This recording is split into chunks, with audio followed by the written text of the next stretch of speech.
नमस्कार, जी बिजनेस में आपका स्वागत है। मैं हूं निशा नायर धवन और मैं हूं डिम्पी कालरा। तो आज मार्केट के अंदर फिर से कंसोलिडेशन का दिन है। ये इरिटेटिंग मार्केट है इंडेक्स के लिहाज से, लेकिन हाँ, स्टॉक स्पेसिफिक चर्निंग काफी अच्छी मिल रही है। वहां पर आपका काफी पैसा बन रहा होगा। उम्मीद कर रहे हैं जी बिजनेस जो भी रणनीति, स्ट्रेटजी और खबर आपके सामने रख रहा है वो आपके काफी फायदे की खबर होगी। लेकिन आज 4 ट्रिगर इस कंसोलिडेशन मार्केट के अंदर भी हमने ट्रिगर ढूंढे और आपके सामने वो रख रहे हैं। ये 4 चीजों पर आज बाजार पूरी तरह से फोकस करता हुआ दिखेगा। पहला, इसमें कंसोलिडेशन रहेगा इंडेक्स में। ये तो आप समझ के ही चले। अभी मार्केट एनालिस्ट हमारे साथ जुड़े नहीं, लेकिन जितना हमने स्टडी किया, जितना हमारा एनालिसिस अपना कह रहा है कि मार्केट के अंदर आज इंडेक्स में कुछ खास बड़ा मूवमेंट फिर से नहीं होने वाला। आज हफ्ते का आखिरी दिन भी ऐसे कट जाएगा। हाँ, एक S&P की खबर अगर आ गई तो शायद तस्वीर बदल सकती है, क्योंकि मूडीज ने एक नया दम भर दिया था और आज S&P अगर ऐसा कुछ बयान दे दे तो इंपॉर्टेंट होगा। इसके अलावा समीर अरोड़ा भी आज हमारे साथ होंगे 9:30 बजे। इनसे जानेंगे कि इसमें इंस्टीट्यूशनल की सोच क्या कहती है भारत में, क्योंकि अभी भी उनका रुख उतना पॉजिटिव नहीं हुआ जितना होना चाहिए। तो आज खास पेशकश हमारी होगी मनी विद सनी। आज सनी लियोन इस बिजनेस की स्क्रीन पर होंगे और बताएंगे मनी के मंत्र। तो इसके अलावा शेयर बाजार लाइव में आज शुरुआत कर रहे हैं कमाई के मौकों के साथ। और कमाई के मौकों में सबसे पहले आप SGX निफ्टी देखिए। इस समय बिल्कुल ट्रिगर फ्लैट है। इस फ्लैट ट्रिगर में ये हमने कुछ सिलेक्टिव ट्रिगर्स ढूंढे हैं जिस पे आप ध्यान रखें। पहला, आज कर्ज वाली कंपनियां बड़ी फोकस में रहने वाली हैं, क्योंकि आज तेजी हो सकती है। टेक ओवर के नियम थोड़े आसान हुए हैं। IBC यानी कि बैंक्रप्सी कोड के अंदर कुछ बदलाव किया गया। अध्यादेश कल राष्ट्रपति ने भी मंजूरी दे दी है। इसकी पूरी डिटेलिंग हम दिन भर में आपके सामने रखेंगे भी। लेकिन आज कर्ज वाली कंपनी आसान आपको अच्छा मूवमेंट देंगी। कॉमोडिटीज वाली कंपनीज पे ध्यान रखें, खासकर आज टायर कंपनीज चल सकते हैं। अपोलो टायर सुबह से 2 एनालिस्ट हमको ऑलरेडी दे भी चुके हैं। कल की क्लोजिंग भी काफी अच्छी थी। तो आप आज टायर कंपनीज और कुछ चाय कॉफी के शेयर्स पे फिर से आप फोकस रखें। ये दूसरा आज का ट्रिगर होगा जिसमें आज एक्शन देखने को मिल सकता है। आरकॉम पे भी आप नजर रखें। हालांकि इन्वेस्टमेंट की कॉल नहीं है, लेकिन इंट्राडे की कॉल जरूर है। भारतीय एयरटेल इसके स्पेक्ट्रम को और इसके कुछ एसेट्स को बाय कर सकता है। यह खबर भी मार्केट के अंदर आई है, तो आरकॉम का असर देखने को मिल सकता है आज इस पे। चौथा इंपॉर्टेंट बात, रेलवे से जुड़े हुए शेयर्स, खासकर जो विद्युतीकरण और बजट से सीधा इंपैक्टेड होते हैं रेलवे शेयर्स, उस पे आप ध्यान रखें। ये बजट फरवरी में आ सकता है। दिसंबर में आधिकारिक बैठकें शुरू हो जाएंगी। इस बार क्लब होके आएगा बजट पिछले साल की तरह। तो इस बार रेलवे के शेयर्स काफी एक्शन में होंगे। आज भी एक्शन का दिन रह सकता है रेलवे काउंटर से। पांचवा और इंपॉर्टेंट ट्रिगर होगा मार्केट के अंदर, वो है वो और आइसक्रीम की जो लोटे खरीद के साथ एक डील हुई है, उसका पूरा आइसक्रीम कंपनीज पर असर आएगा। कल आपको ध्यान होगा अंतिम बाजी में वाडीलाल के अंदर एकदम से सर्ज आया था, तो इसके अंदर भी एक जोरदार मोमेंटम हमको देखने को मिल रहा था। तो आज फिर से आइसक्रीम वाली कंपनीज पे आप ध्यान रखें। अच्छा, हैव मोर आइसक्रीम के बारे में हम बात कर ही रहे थे कुछ दिन पहले निम्पी। मेरे को तो बहुत पसंद है। देखते हैं अब आइसक्रीम पूरे सेक्टर में क्या होता है। पर सबसे पहले जो आज हमारी मार्केट्स के लिए इंपॉर्टेंट रहेगा वो है इंटरनेशनल क्यूज, और वो इतने बेहतरीन नहीं लग रहे हैं अभी के लिए। सिंगापुर निफ्टी तो कम्प्लीटली फ्लैट है। पर एशियन मार्केट्स अगर आप देखें तो कल हमने देखा था कि चाइनीज मार्केट्स 3% गिर गई थी, लुढ़क गई थी। ये इससे लोग थोड़ा सा डर गए थे। पर आज अगर हम देखें तो थोड़ा सा क्लॉबैक देखा जा रहा है हैंग सेंग में। निक्के तो अभी भी थोड़ा सा वीक है। ये इसलिए क्योंकि कल निक्के बंद था और डॉलर काफ़ी वीक हो गया है, येन थोड़ा स्ट्रॉन्ग हो गया है। और स्ट्रॉन्ग येन जापानीज एक्विटीज़ के लिए हमेशा नेगेटिव ही होता है। पर अभी हम देखें तो चाइनीज़ मार्केट्स और हैंग सेंग थोड़ी सी बढ़त के साथ है। कल की गिरावट के बाद थोड़ी सी स्टेबिलिटी आ रही है। कॉस्पी भी ऊपर है। कॉस्पी साउथ कोरिया में कंज्यूमर कॉन्फिडेंस 7 ईयर हाई पर है। और अगर आप कल फ्लैश PMI देखते हैं यूरोजोन की, तो वहाँ ग्रोथ अच्छी रही है और अनएम्प्लॉयमेंट भी गिर रही है। तो चाहे थोड़ी सी प्रॉफिट टेकिंग या नर्वसनेस हम देख रहे हैं रिस्क एसेट्स पे, पर जो इकोनॉमिक डेटा आ रहा है वो सुधरता ही जा रहा है। ठीक है, इकोनॉमिक डेटा सुधर रहा है। हालांकि कल US मार्केट्स के बाजार बंद थे, तो इस वजह से भी आपको आज ग्लोबल मार्केट पूरी तरह से शांत दिख रहा है। किसी तरह की खास बड़ा मूवमेंट इसके अंदर नहीं है। अब एक बार जरा आउटलुक रख लेते हैं, उसके बाद फिर आज के मेहमानों से जुड़ेंगे और उनसे जानेंगे उनका व्यू भी मार्केट्स पे क्या कहता है। आज का जो आउटलुक है मार्केट का, वो यही कहता है कि आज फिर से सपाट कारोबार होगा। ये पिछले 5 दिन में ऐसा हो रहा है कि बिल्कुल सपाट ही कामकाज मार्केट के अंदर देखने को मिल रहा है। 10,300 मार्केट का आज का सपोर्ट है। 10,400 मार्केट का सप्लाई का पहला ट्रिगर होगा। तो 100 पॉइंट के अंदर निफ्टी आज फंस के फिर से रह जाएगा, जो पिछले 4 दिन में हमने 3 दिन में इनफैक्ट हमको बनते हुए दिखा है। इसके अलावा बैंक निफ्टी भी एक बार देख लेते हैं, क्योंकि बैंक निफ्टी के अंदर अगर आपको ट्रेड कर रहे हैं तो आपका दायरा 25,600 के आसपास का सपोर्ट का होना चाहिए। 10,400 की कॉल और 10,300 के put, active put call puts हैं, इस पे ध्यान रखें। अगर आप बैंक निफ्टी में भी ट्रेड करें तो 26,000 का टारगेट आपका आज का होना चाहिए। इसके अलावा आप कुछ सेक्टर स्पेसिफिक देखिए, आज एफएमसीजी, फार्मा, इंफ्रा, रेलवे, इन पे थोड़ा सा ज्यादा फोकस कर सकते हैं। इनमें आज थोड़ा मूव देखने को मिल सकता है। बड़े सौदे बनाने से बचें, छोटे छोटे सेगमेंट में, पॉकेट्स में खरीदारी करें और छोटे मझोले शेयर्स में ज्यादा एक्शन है, वहां पर आप ज्यादा ध्यान दें। ये मार्केट का आउटलुक है। अब 2 मेहमान मेरे साथ जुड़ चुके हैं, गौरांग शाह है, और उनसे बातचीत करेंगे फंडामेंटल पॉइंट ऑफ व्यू से, और ये भी जानेंगे कि उनसे कुछ उनकी इन्वेस्टमेंट कॉल कौन कौन सी है। गौरांग, पहले तो शुक्रिया आपका समय देने के लिए। किरण, आपका भी शुक्रिया आज कार्यक्रम में समय देने के लिए। आपसे हम टेक्निकल्स कुछ जानेंगे। गौरांग, शुरुआत आपसे करें। मार्केट का अच्छा कंसोलिडेशन है, बुरी बात नहीं है कि आप इस लेवल को होल्ड भी कर रहे हैं विदाउट एनी ट्रिगर्स। जब अर्निंग कंप्लीट हो गई, ग्लोबल से कुछ खास आ नहीं रहा, बाजार किस तरफ बढ़ेगा सर आगे चलकर? ठीक है, आज हम मान के चलते हैं फिर से कंसोलिडेशन ही होगा। ये बाजार किस तरफ बढ़ रहा है आगे? ये कमजोरी की तरफ बढ़ रहा है या फिर और मजबूती की तरफ बढ़ रहा है सर? कमजोरी तो तब मानते डिम्पी जब हम 10,000 के नीचे लुढ़कते, या उससे और गहरा 9,500 के नीचे लुढ़कते। पहले तो सुप्रभात आप सभी को और सभी दर्शकों को हमारे तरफ से। और एक कंसोलिडेशन का दौर है और हमें पूरी तरीके से इससे सहमत होना चाहिए कि बाजार में ऐसा नहीं है कि हर रोज आपको 300-400 पॉइंट की बढ़त मिले या फिर उससे विपरीत 100-200 पॉइंट की गिरावट मिले। कभी कभी बाजार ऐसे समय से भी गुजरता है कि जो कंसोलिडेशन हो, और ये बाजार की सेहत के लिए और हमारे आपके सभी निवेशकों के निवेश के लिए भी एक अच्छी बात है, बेहतर है। क्योंकि अक्सर हमने देखा है कि कंसोलिडेशन दौर आता है, उसके बाद ऊपर के तरफ के जो दायरे बनते हैं उसको झेलना बहुत आसान हो जाता है। अगर आप कमजोर बुनियाद पे ऊपर जाते हैं तो हो सकता है कि वो पूरा ऊपर के तरफ का दायरा ढह जाए। तो मैं मानता हूं कि कंसोलिडेशन है। आज शुक्रवार है, आखिरी हफ्ता, अगले हफ्ते एफएनओ एक्सपायरी, शायद उठापटक वोलेटिलिटी ज्यादा हो सकती है, लेकिन मैं पहले भी जिक्र कर चुका हूं आपके चैनल पर डिम्पी, आपके साथ, आपके सहयोगी के साथ, दिसंबर में मुझे लग रहा है कि हम 10,800 और 11,000 के आसपास जा सकते हैं। ठीक है, गुड साइन सर। आपने बहुत क्लियरली हमको बताया कि दिसंबर तक हो सकता है हम 10,800 के लेवल तक भी पहुंच जाए निफ्टी के अंदर। ये एक इंपॉर्टेंट बात है। और इस बार की एक्सपायरी शायद उतनी एक्टिव ना रहे जितनी हमको अक्टूबर वाली रही थी, लेकिन अगला हफ्ता एक्सपायरी का ही होगा, तो अगले हफ्ते के हिसाब से भी आप थोड़ा सा अपने आप को प्रिपेयर कीजिएगा। थोड़ी सी वॉलेटिलिटी इस हफ्ते के मुकाबले आने वाले समय में थोड़ी बढ़ सकती है। जी हाँ, हमारे साथ किरण भी है। किरण, ये 10,400 का लेवल एक बिल्कुल सीलिंग जैसे बन रहा है, ग्लास सीलिंग जैसे। आपको लगता है आज ये निकल जाएगा क्या? आसार ऐसे हैं। कल हमने एक अच्छा रिवर्सल देखा लास्ट 1 आवर ऑफ ट्रेड में लोअर लेवल से। आप कौन से लेवल्स देख रहे हैं आज के लिए? Morning Anisha ji, morning deputy ji. Morning sir. 10,400 आज निकलेगा नहीं निकलेगा कहना मुश्किल है, क्योंकि डेली कैंडलस्टिक पे पिछले 3 दिनों में हमने न्यूट्रल कैंडलस्टिक पैटर्न बनते हुए देखे हैं। न्यूट्रल कैंडलस्टिक पैटर्न यानी इसको टेक्निकली दोजी कहते हैं, और उस सीमित दायरे में कामकाज हो रहा है। और जैसे गौरांग भी अभी कह रहे थे कि ये बहुत अच्छा संकेत होता है कि थोड़ा सा कंसोलिडेट करे। जितना कंसोलिडेट होगा अच्छा रहेगा मार्केट के लिए। दूसरी अहम बात, 10,300 पुट ऑप्शंस में जो कि राइटिंग हो रही है वो एक अच्छा बेस बन के नजर आ रहा है। तो 10,300 के करीब अगर आप बाय करते हैं तो आपकी रिस्क भी कम होती है, और जैसे ही 10,400 निकल जाता है तो एग्रेसिवली बाइंग करनी चाहिए, और फिर 10,450, 10,500 के लेवल देखने को मिल सकते हैं। ठीक है, तो आज के लिए रणनीति ये है कि 10,400 भी कहना मुश्किल है कि आज सप्लाई जोन को पार कर पाएगा नहीं कर पाएगा, लेकिन मार्केट में एक शब्द बिल्कुल आप मान लें इंडेक्स के लिहाज से, वो है कंसोलिडेशन। एक बार मैं जरा 2 ऑप्शंस का डाटा भी आपके सामने रख दूं, जरा 10,300 10,200 की पुट, दोनों पुटें दिखाएं, 10,300 की और 10,200 की। 10,200 तो हम लगातार आपको इसके बारे में जानकारी दे रहे थे जब इस सीरीज की शुरुआत हुई थी कि अगर बाजार एक बार 10,200 आ गया, उसके ऊपर टिक गया, तो ये पुट आपको अच्छा पैसा बना के देगी अगर बाजार में तेजी खेल रहे हैं। ये उस समय 86 रुपए की थी ये पुट, आज गिरकर 16 रुपए की हो गई है, यानी कि 70 रुपए का गेन आपको आया होगा अगर आपको पुट इससे शॉर्ट किया होगा और कुछ पोजीशंस आपने अगर मार्केट में रखी होंगी अपनी इस पुट के हिसाब से। एक बात 10,300 की पुट जिसके बारे में अभी हमको किरण भी बता रहे हैं, ये आज का एक एक्टिव सौदा रहेगा।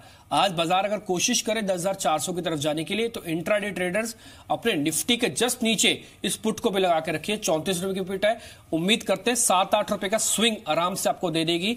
एक 10,400 की कॉल भी लगा के रखिए अपने पास, ये भी 40-45 रुपए की है, इजी है, आराम से ट्रेड हो जाएगा। ये भी 10 रुपए का स्विंग दे सकती है आज के सेशन में। 10,400 की कॉल, तो ये 10,400 की कॉल, 10,300 की पुट जस्ट निफ्टी के नीचे लगा के रखे। बाजार में तेजी मंदी की बजाय अगर आप कुछ इंडेक्स में छोड़ के ट्रेड करना चाहते हैं, इन ऑप्शंस में आप कर सकते हैं। सिमी भौमिक के बीच मेरे साथ जुड़ चुके हैं। सिमी, इंडेक्स तो पूरी तरह से एक रेंज में है, ये तो आज हमको समझ में आ रहा है, पूरा हफ्ता ही कुछ ऐसा निकला। गौरांग कह रहे हैं कि थोड़ा कंसोलिडेशन और अच्छा है और दिख भी सकता है। आज बैंक निफ्टी का टारगेट क्या, 26,000 के दर्शन आज हो जाएंगे या फिर नहीं होंगे?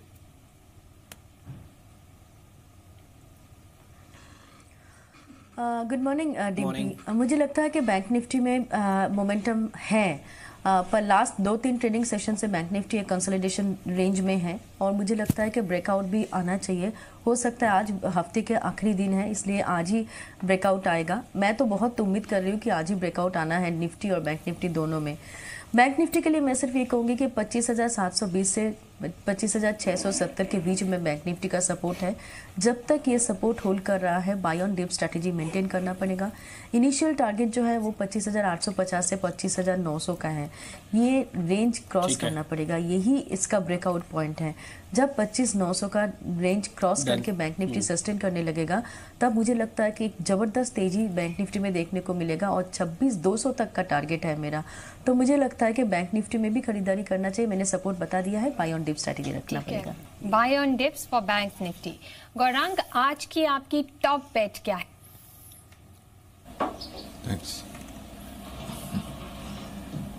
हमेशा मैं छोटी अवधि के लिए टिप्पणी नहीं करता, बुनियादी तौर पर मैं आकलन करता हूं, लेकिन जिस तरीके से परिवर्तन जीएसटी के ढांचे में हुआ है उसको देख के मुझे लग रहा है कि लंबी अवधि के नजरिए से एक कंपनी, ऑफ कोर्स पूरा consumption sector, FMCG, consumer discretionary, consumer durable, सभी को फायदा होगा, लेकिन एफएमसीजी में एक कंपनी है गोदरेज कंज्यूमर प्रोडक्ट्स लिमिटेड, ये हमें काफी ज्यादा पसंद है।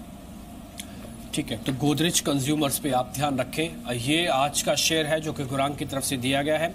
ये हालांकि लंबी अवधि के लिए दिया गया ट्रेड है, ये इंट्राडे का ट्रेड नहीं होगा, लेकिन इंट्राडे की अगर आपको थोड़ी भी सुगबुगाहट चाहिए ना, तो आज गोदरेज कंज्यूमर्स की मैनेजमेंट भी हमारे साथ होंगी और थोड़ी देर में वो मैनेजमेंट हमारे साथ जुड़ने वाली है, उनसे हम बातचीत करेंगे।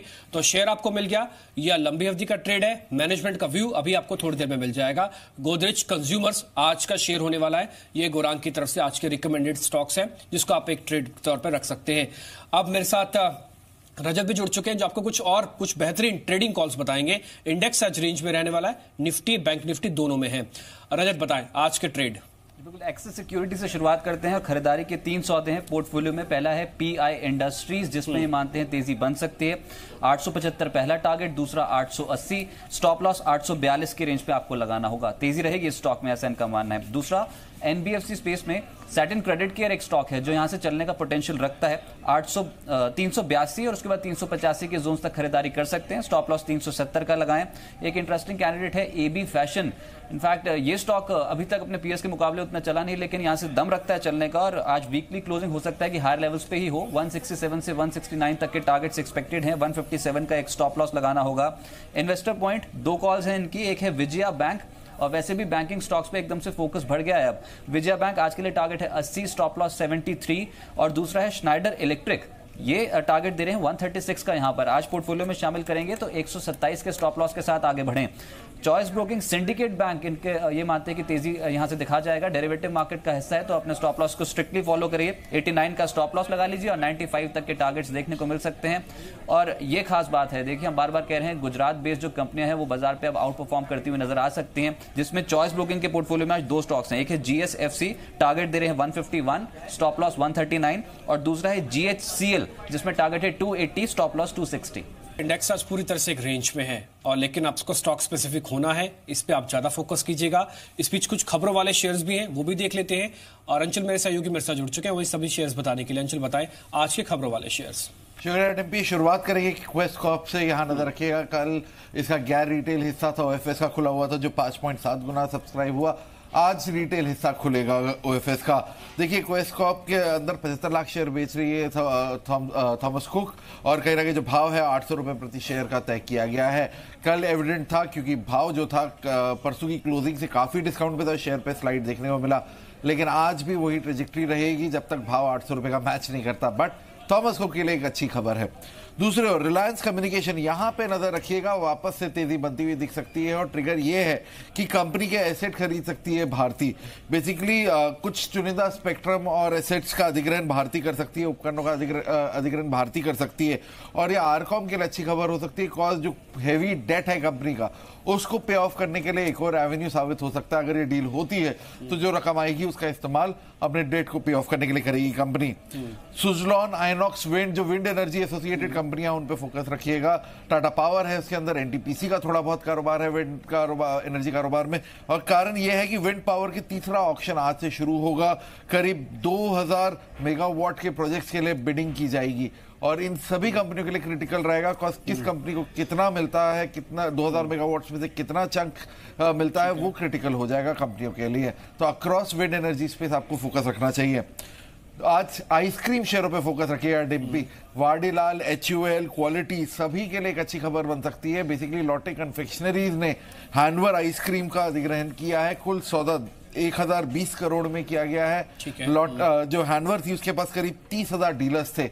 अब क्योंकि एक अच्छे भाव पर ये सौदा हुआ है तो सेक्टर के लिए एक री रेटिंग साबित हो सकती है। तो कहीं ना कहीं जो लिस्टेड एंटिटीज हैं, HUL जिनकी क्वालिटी वॉल्स के नाम से आइसक्रीम आती है, साथ ही वाडला इंडस्ट्रीज, ये काफी प्रबल दावेदार बनते हैं अब री रेटिंग के लिए। और लास्टली FMCG कंपनियों में फिर से फोकस रहेगा। अब आज HUL अनाउंस किया, उन्होंने सभी प्रोडक्ट्स के दाम औसत 7 से 10% घटाए हैं। इसमें डिटर्जेंट, कॉस्मेटिक्स, डिओड्रेंट्स और पैकेज फूड प्रोडक्ट्स शामिल हैं। पहले ऑलरेडी वो कॉफी के दाम कम कर चुके थे, तो जो रैली है FMCG शेयरों की, वो वहां पे आपका जोर जारी रहना चाहिए। ठीक है, ये क्वेस्कॉप वाली खबर अंचल मेरे को आप ये बताएंगे, 800 का इनका प्राइस है, तो आज थोड़ा और कमजोरी होगा ना क्वेस्कॉप? कल भी टूटा था। बिल्कुल टिप्पी, देखिए आज कमजोर होगा, बिल्कुल टूटा, आज कमजोर होगा। इस पे आज थोड़ी और गिरावट आ सकती है, शेयर पे आप ध्यान रखें। लेकिन आज री रेटिंग का जो सेगमेंट है वो बन गया आइसक्रीम वाले शेयर्स। गौरांग, ये इस पूरे स्पेस पे आप कहीं कुछ रिपोर्ट्स हैं आपके पास? आई होप शायद तो आपने कवर्स तो नहीं किया होगा क्योंकि इनका क्वांटम भी छोटा है, शायद उसमें ज़्यादा इंटरेस्ट भी नहीं, न्यूज़ भी नहीं रहता है। लेकिन कुछ राय रखते हैं आप इन आइसक्रीम वाले शेयर्स पे?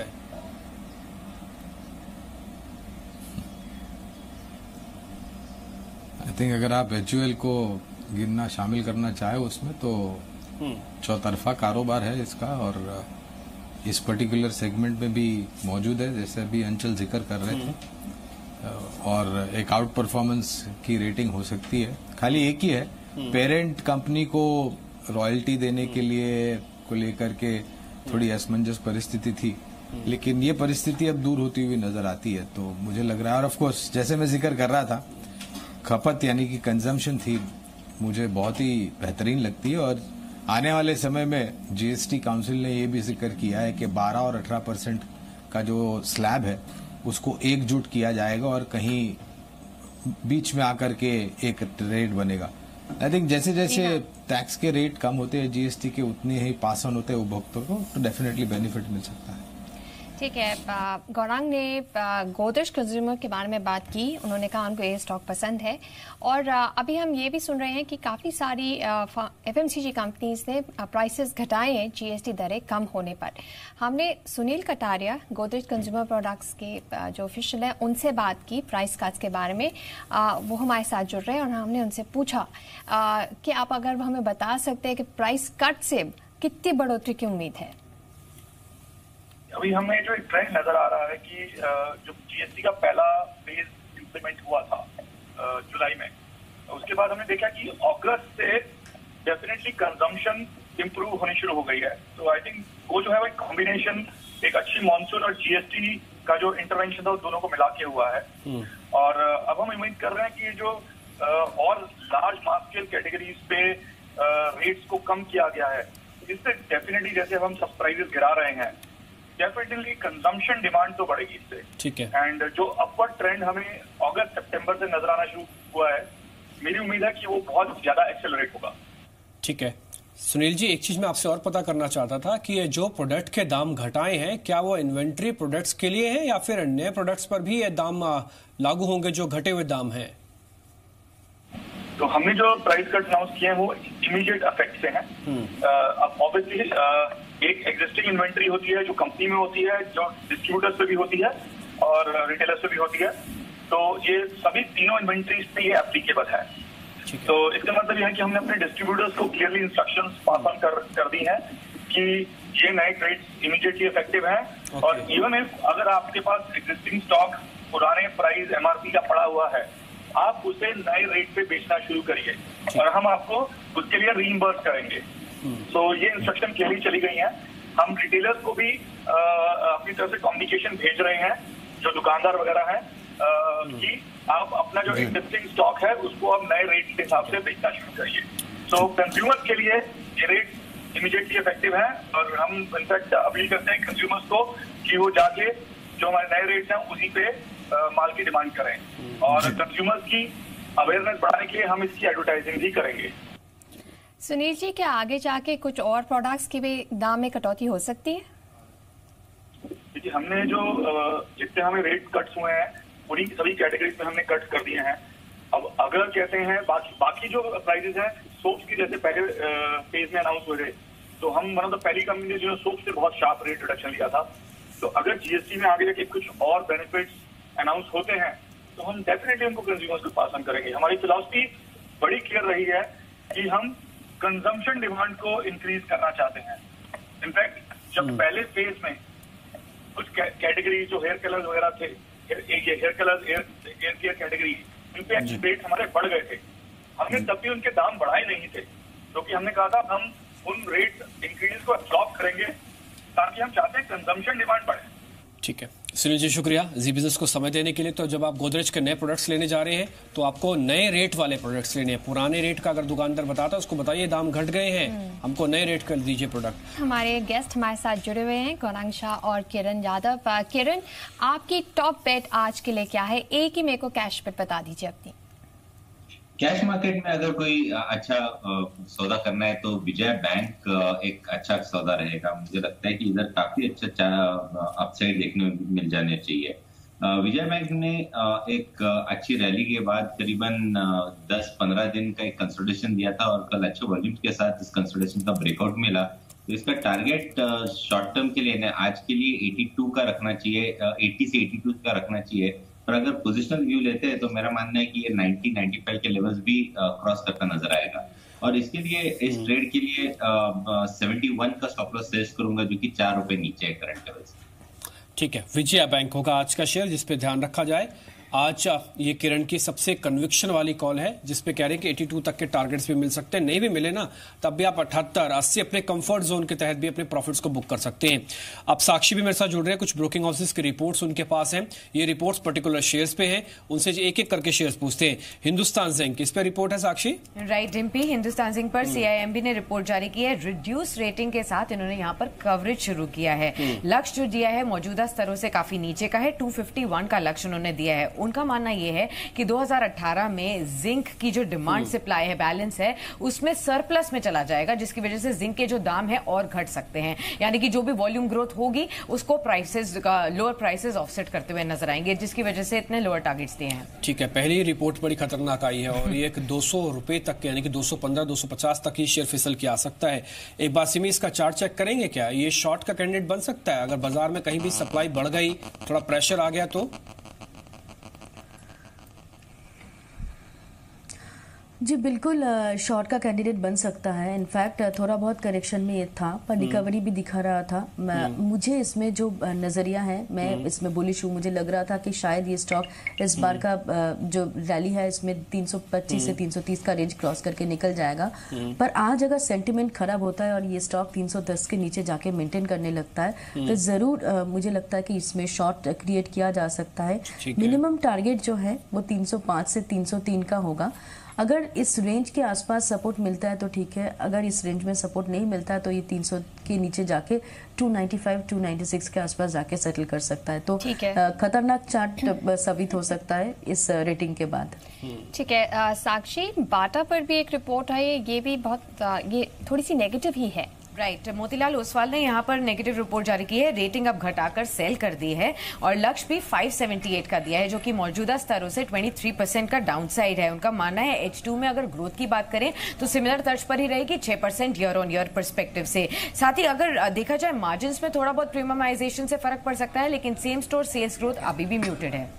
ठीक है, एक गुजरात पीपल में रिपोर्ट है। HSBC ने यहाँ पर रिपोर्ट जारी की है डिम्पी, और रेटिंग रिड्यूस से बढ़ाकर यहाँ पर होल्ड की है, लक्ष्य को भी ऊपर की तरफ रिवाइज किया है, 144 के न्यू टारगेट्स दिए हैं। उनका मानना है जो अतिरिक्त सेवाएं हैं उसे जुड़ने से नतीजों में आगे जाते हुए सुधार देखने को मिल सकता है। ठीक है, रेटिंग इंप्रूव तो होगी, लक्ष्य बढ़ाया, लेकिन अभी भी अपने करंट मार्केट प्राइस से नीचे ही है। 148 तो भाव है, 144 बढ़ाकर दाम कर दिया गया, तो शायद ये HSBC की रिपोर्ट के अंदर ये हमको कुछ ट्रेड शायद ना मिले। हाँ, लेकिन एक मैसेज है वो उन्होंने कन्वे किया है कि ये शेयर उनको थोड़ा ठीक लग रहा है। प्राइसिंग के हिसाब से 144 करंट मार्केट प्राइस के भी नीचे है, इस शेयर को आज ट्रेड के लिए छोड़ देते हैं। मदरसन सुमी, ये बताएं इस पे रिपोर्ट है क्या? इस पे पॉजिटिव रिपोर्ट आई है, UBS ने पॉजिटिव रिपोर्ट जारी की है, खरीदारी की सलाह को बरकरार रखा है, लक्ष्य को ऊपर की तरफ रिवाइज करके अब 405 के टारगेट्स दिए हैं, नतीजे बेहतर होने की उम्मीद है और नेक्स्ट 3 इयर्स तक की ट्रैजेक्टरी काफी स्ट्रांग लग रही है। जिस तरीके से कंपनी मैन्युफैक्चरिंग फैसिलिटीज को अपने रैंप अप कर रही है, उससे आगे जाते हुए मार्जिन भी एक्सपैंड होते हुए नजर आएंगी।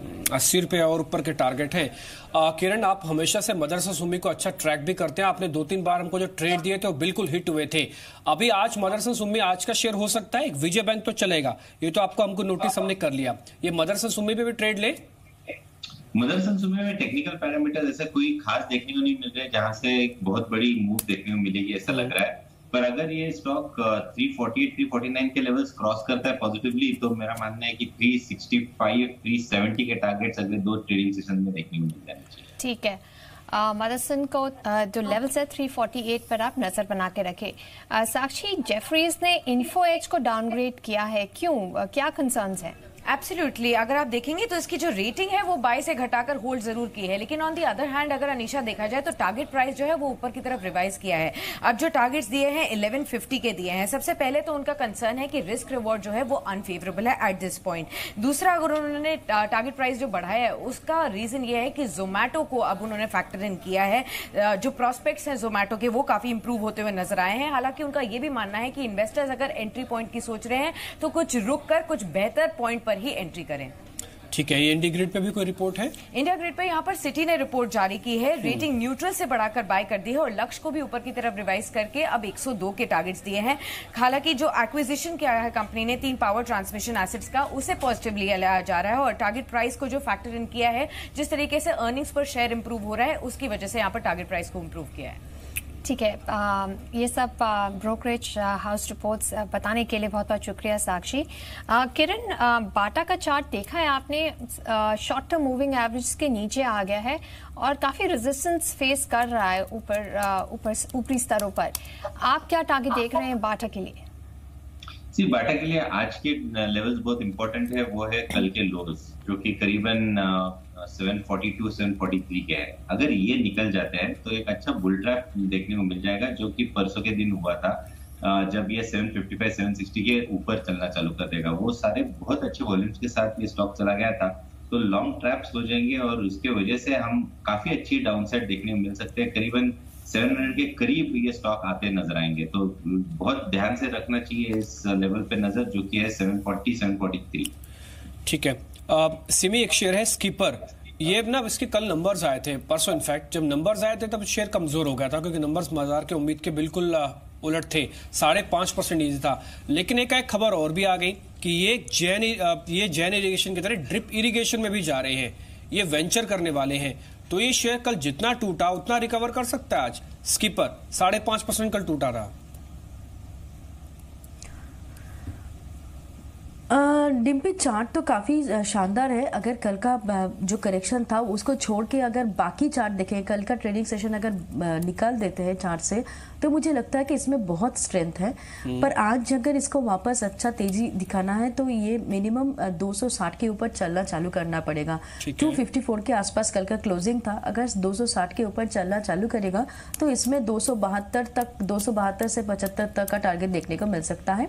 75-74 के आसपास इसका डिसेंट हाई है। 276 7 नवंबर का हाई था। वो हाई क्रॉस करने के बाद इसमें फ्रेश मोमेंटम आएगा। पर आज के दिन के लिए लॉन्ग पोजीशंस 260 के ऊपर ही लेना चाहिए, 272 से 276 का टारगेट लगा के। ठीक है गौरांग का इन्फो एज पे आपको कोई कंसर्न्स? अच्छा चलिए मैं किरण से पूछ लेती हूँ। किरण, इन्फो एज पे आपको क्या दिख रहा है चार्ट्स पे?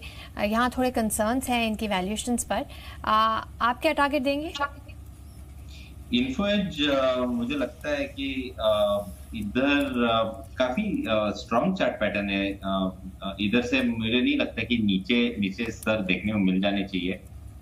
मेरा मानना है कि ये स्टॉक जिस कंसोलिडेशन का ब्रेकआउट दिया है वो इजीली 1500 के टारगेट्स अगले 3 से 4 महीने में देखने को मिल जाएंगे। ये एक इन्वेस्टमेंट ग्रेड का स्टॉक है। ठीक है। अच्छा किरण, एक काम और कीजिए, थोड़ा एक ना लो वॉल्यूम वाला शेयर दे रहा हूँ, स्वराज इंजन, लेकिन आज इसमें वॉल्यूम बढ़ सकता है। 28 नवंबर को ना इनकी एक बोर्ड की बैठक है, उसमें बायबैक पर विचार करने वाले हैं। जरा स्वराज इंजन आप बताएंगे चलेगा क्या? एक साल में ऑलरेडी 40% तो चल चुका है शेयर। बिल्कुल, ये हमारे पोर्टफोलियो में भी है और हमने पहले भी रेकमेंड कर चुके हैं। तो मेरा मानना है कि इधर से काफी अपसाइड देखने को मिल जाना चाहिए। एक अच्छा बेस करीबन 1800 का है, इसके नीचे आने की संभावना बिल्कुल नहीं। और अगर बायबैक का न्यूज आता है तो मेरा मानना है कि ये बहुत अच्छी बढ़त देखने को मिल सकती है स्टॉक में। 2400 का जो इसका स्विंग हाई है, जो कि पिछले 4-5 महीने पहले लगाया था, 3 महीने पहले लगाया था, वो भी क्रॉस करते नजर आएंगे। पर अगर ये भी एक इन्वेस्टमेंट ग्रेड स्टॉक है, इसके लिए आपको करीबन 6 महीने से 8 महीने का व्यू कम से कम रखना पड़ेगा। ठीक है। कल ना 2 शेयर ने हमारे कार्यक्रम में सर्किट लगाया था, एक था एप्टेक और दूसरा था प्राज इंडस्ट्रीज। काफी सारे ट्रेडर्स ये पूछ रहे हैं कि क्या आज भी ये शेयर चलेंगे। सिमी जरा आप दोनों का चार्ट देखिए, एक तो एप्टेक कल सर्किट पे था, प्राज इंडस्ट्रीज कल सर्किट पे था। आज खुलते इन दोनों शेयर्स को वापस प्लस करें।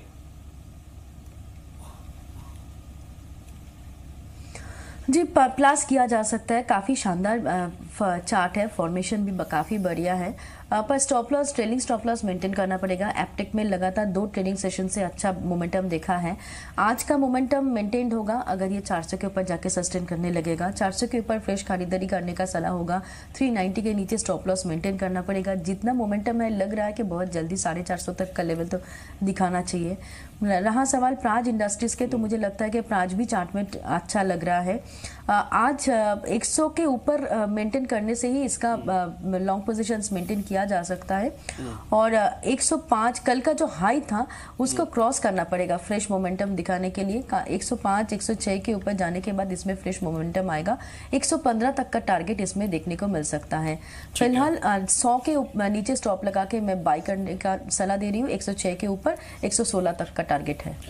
ठीक है किरण, एक इन्फोसिस आज 1000 के लेवल को पार करेगा नहीं करेगा, जरा ये भी बताएंगे आप।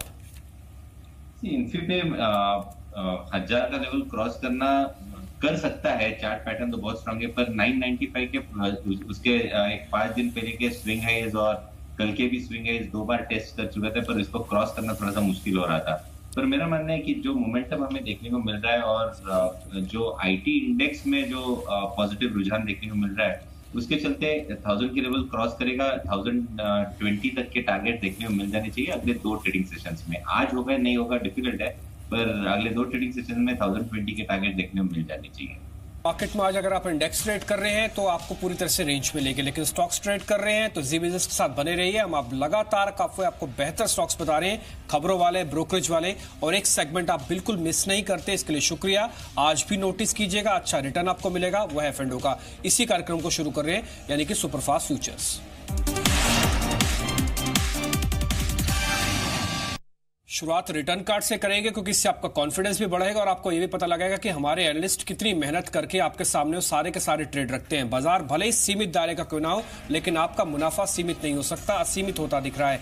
आप देखिए कल SRF 4.5% ये शेयर चला। कल हम दो एनालिस्ट ने आपको बताया था, एक तो आशीष ने और एक दूसरे एनालिस्ट थे, मैं उनका नाम अभी भूल गया, लेकिन उन दोनों ने आपको बताया था कि इसमें ट्रेड लिया जा सकता है। एक ने ऑप्शंस हमको बताया, एक ने फ्यूचर्स। 40,000 रुपए पर लॉट का गेन कल हमको SRF से मिला। BEL और L&T फाइनेंस भी कल हमारे एनालिस्ट की लिस्ट में था और उन्होंने जो रिकमेंडेशन दी थी वो आपको सामने रिटर्न कार्ड के तौर पर दिख रही है। हमारी कोशिश सिर्फ 20,000 रुपए तक हर रोज बनाने की है इन वादा के शेयर से, लेकिन रिटर्न कार्ड आपके सामने है। हफ्ते भर का पैसा ही कल के ही रिटर्न कार्ड में जुड़ गया, तो आज भी हमारी कोशिश ये होगी कि इससे भी बेहतर रिटर्न कार्ड आज हम आपके लिए लेकर आए। लेकिन ठीक उससे पहले जरा ये देखिए आज किन शेयरों में बैन है। इनमें तो आज कामकाज करना ही नहीं है। करीब 12 शेयर ऐसे हैं जिनमें आज बैन है, आपके पास हो सकते हैं, इसलिए आज एवरेज करते समय, ट्रेड लेते समय, बेचते समय थोड़ा ध्यान रखिएगा। अगर हफ्ता एक्सपायरी का भी है, ये 12 के 12 शेयर आज फिर से F&O बैन में है। इसमें किसी तरह का कोई बदलाव नहीं हो, जो कल वाले सेगमेंट है एज इट इज है। अब आपको कुछ कैश डिलीवरी वाले शेयर्स बता देता हूं। ये कैश डिलीवरी की इसलिए इंपॉर्टेंस है ताकि इन शेयरों में अगर आप कोई ट्रेड लें तो थोड़ा सा ये देखें इसमें शॉर्ट से अपने को थोड़ा बचना चाहिए। वित्तीय सलाहकारों को नोटिस करवाइए कैश डिलीवरी, ताकि आपको स्ट्रेटजी बनाने में आसानी हो जाए। M&M फाइनेंस, एक्सिस बैंक और साथ ही रेपको होम्स, ये 70% से ज्यादा की कैश डिलीवरी वाले शेयर्स हैं। अब 3 मेहमान मेरे साथ हैं। राजेश पलविया है एक्सेस सिक्योरिटीज से, सिमी भौमिक और साथ ही किरण जाधव हैं। इन तीनों से बातचीत करके आज हम ये जानेंगे कि सौदे कहां पे खड़े किए जा सकते हैं। तो सिमी, आपसे शुरू करें। आज आपके 2 F&O के बेहतरीन शेयर।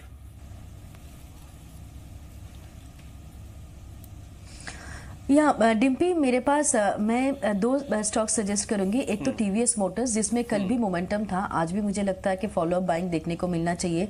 734 के आसपास कल बंद किया था, मुझे लगता है कि ये मोमेंटम आज मेंटेन्ड होगा और 730-28 के आसपास अगर मिल जाता है तो खरीदना चाहिए उस रेंज पर। 724 के नीचे स्टॉप लॉस लगा के टारगेट 747, 755, ये 2 टारगेट्स मैंने दिया है। और मेरा दूसरा स्टॉक होगा रिलायंस, जिसमें एक्चुअली मैं ये सोच रही हूँ कि आज निफ्टी में ब्रेकआउट आना चाहिए, तो निफ्टी में ब्रेकआउट आएगा तो रिलायंस का उसमें सहारा आना चाहिए। रिलायंस ऑलरेडी बहुत मोमेंटम में है और एक नया हाई बनाने का कोशिश में है। मुझे लगता है कि रिलायंस में भी आज एक ऑल टाइम हाई बनेगा।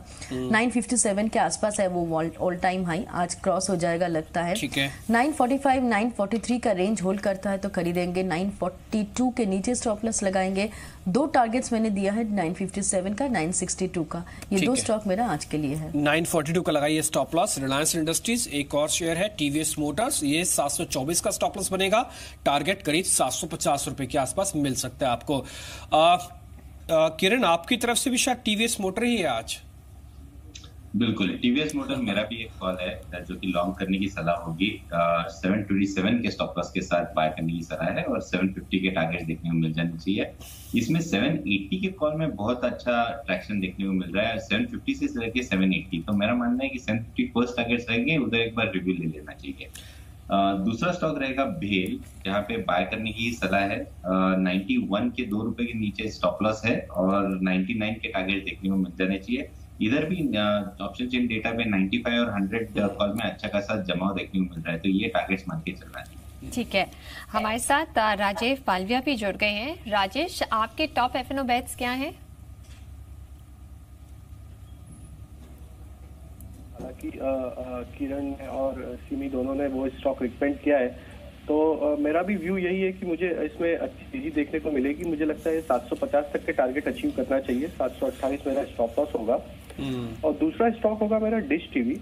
डिश टीवी में अगर हम देखें तो एक अच्छे कंसोलिडेशन के बाद हमें लास्ट ट्रेडिंग सेशन में एक अच्छा ब्रेकआउट देखने को मिला है, तो 79 के लेवल पे इसे बाय की पोजीशन बनानी चाहिए। 83, 84 के टारगेट होने चाहिए डिश टीवी में और 77.50 का इसमें स्टॉप लॉस रख सकते हैं। ठीक है, डिश टीवी होगा। कल हमने आपको नोटिस भी कराया था अंतिम बाजी में कि एक्स्ट्राऑर्डिनरी मूव कल के सेशन में दे रहा है, आज का प्ले बन सकता है। 83, 84 का टारगेट है। ये सप्लाई जोन है, एक हमारी ग्रुप कंपनी भी है, इसके बारे में आपको डिस्क्लोजर भी दे दें। ये 83, 84 का टारगेट होगा। लेकिन आज तो कमाल हो गया, जैसे एक शेयर 2 एनालिस्ट का मैच होता था, आज तो एक शेयर तीनों के तीनों एनालिस्ट का मैच है, वो है TVS मोटर। राजेश कह रहे हैं TVS मोटर टारगेट 750, सिमी कह रहे हैं TVS मोटर एवरेज 750, किरण कह रहे हैं टीवीएस मोटर टारगेट 750, तो हमने तो आज लिस्ट में टीवीएस मोटर्स को रख ही लिया। आज टीवीएस मोटर एक प्ले हो सकता है। ये तीनों एनालिस्ट अलग अलग जगह पर हैं, अलग अलग काम करते हैं, लेकिन तीनों की सोच इसी बाजार को देखते हुए एक शेयर पे आके ठहर गई है, वह है टीवीएस मोटर्स। इसके अलावा BHEL भेल 99 का टारगेट होगा, ये किरण की तरफ से है। रिलायंस इंडस्ट्रीज सिमी की तरफ से और एक डिश टीवी राजेश की तरफ से, ये कुछ एक और ट्रेड भी मिले हैं। तो अब ये सारे के सारे ट्रेड हमने आपके सामने रख दिया। अब आज के टुडेज ट्रेड की बारी है।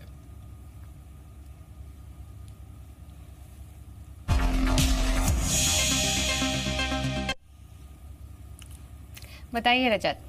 बिल्कुल, आज एक शेयर है सैक सॉफ्ट, जिस पे आप नजर रख सकते हैं। छोटी आईटी कंपनियां जो है वो वैसे ही बाजार पे पकड़ जो है मजबूत करती चली जा रही हैं, लेकिन ये भी आपको बता दें कि कंसिस्टेंटली कंपनी के नतीजे बेहतर रहे और अब नतीजों पे ही फोकस है। वैल्यूएशंस बहुत स्ट्रांग हैं, अच्छी वैल्यूएशंस पे ट्रेड कर रहा है, क्योंकि FY19 अनुमानित EPS लगभग 19 की है और मौजूदा भाव पे P मल्टीपल 13.5 के आसपास का है।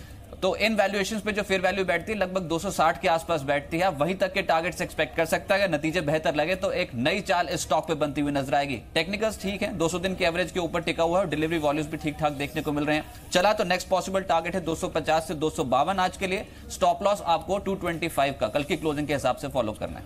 ठीक है, तो सैक सॉफ्ट 250 का टारगेट के लिए एक सौदा खड़ा किया जा सकता है। ये आज का टुडेज ट्रेड है।